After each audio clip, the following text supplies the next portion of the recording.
Now you are going to learn about planning. Planning means here they are saying about the economic planning alone. Okay, actually planning in our life for doing each and every work we should plan, isn't it? That planning it should be in the proper way. Then only we will get the, that means we can able to achieve our goal. Okay, here they are saying about the economic planning. Planning it is a technique, a means to an end being the realization of certain predetermined as well as well defined aims and objectives laid down by a central planning authority. The central planning authority, they should only determine the planning. Okay, at the end, that means their goal, what will be their goal to achieve the economic, social, political or military objectives. The definition of Robbins, what is said about the economic planning, we will move there. Collective control or suppression of private activities of production and exchange. What are the production we are doing, everything it should exchange also, isn't it? That means the activities of the production and the exchange only we are saying as a planning. That means when we are doing the planning, for what purpose we are doing, for the economical development, how we can develop their economic only in our production, when we are innovating something there, when we are planning for our production in the proper way, and when we are planning for the exchange in the proper way, then definitely we can able to achieve the development in the economical level. Economic planning in the widest sense is a deliberate direction by person in charge of large resources of economic activity towards chosen ends. This was said by Dalton. What he also saying, same thing alone. It is the widest sense. That means we should think widely. We should think widely about the economic planning, that the resources we are having large, how we can able to utilize in the economic activity. Economic activity, you know, primary, secondary and tertiary, isn't it? In that one, how you will use the that means you can able to utilize that resources. Now we will enter into the economic planning in India. Actually, you know very well that our country, it was under the control of the British people up to 1947. After the independence in 1948 only, we also accepted the industrial policy, and also we declared the industrial policy.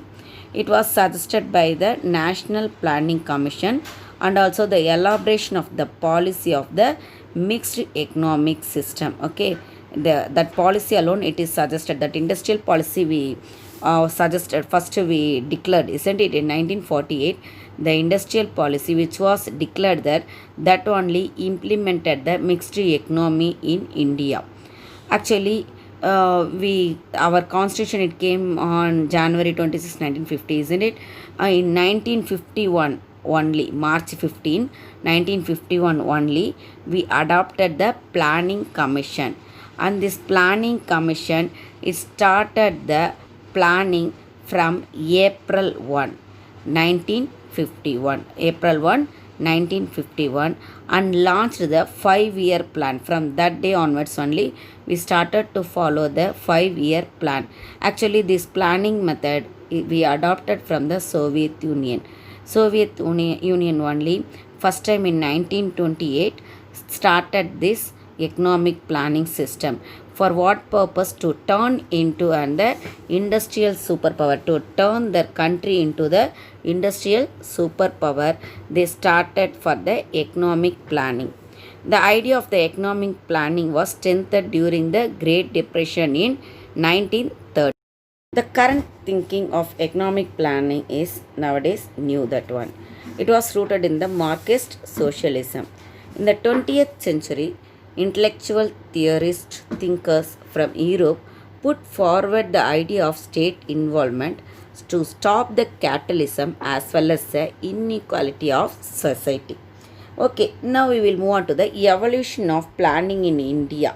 Okay, Sir M. Vishweshwaraya, 1934, a prominent engineer and politician, made his first attempt in laying foundation for economic planning in India in 1934 through his book Planned Economy of India. It was the 10-year plan. Actually, the what are the planning? It was evaluated in India. That only now we are discussing that. That means the before 1951. Actually, already I told in April 1, 1951 only we started the planning era, isn't it? Before that, who are the people? They also planned for the, that means to implement the planning commission in India. Okay, that only we are checking now. Next, second one, Jawaharlal Nehru in 1938 itself set up the National Planning Commission by a committee, but due to the changes in the political era and Second World War, it did not materialize. It is not came into force. Next, Bombay Plan. It is called in the 1940. Okay, the 8 leading industrialists of Bombay presented Bombay Plan. It was a 15-year investment plan. Okay, Vishwesvaraya, it was the 10-year plan, but Bombay Plan is the 15-year investment plan. S.N. Agarwal in 1944.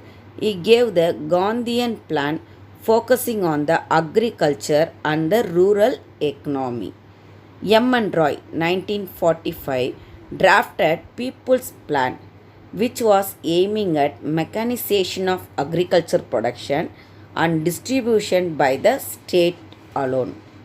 J.P. Narayanan in 1950 advocated Sarvodaya Plan, which was inspired by Gandhian Plan and with the idea of Vinoba Bhave.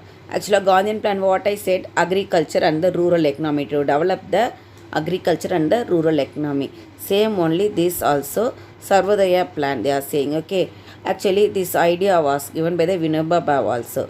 It gave importance not only for the agriculture, but also it encouraged the small and cottage industries in the plan. After considering all the plans in the same year, Planning Commission was set up to formulate 5-year plan in India by Jawaharlal Nehru. He was the first chairman of Planning Commission of Government of India. Thank you, kids.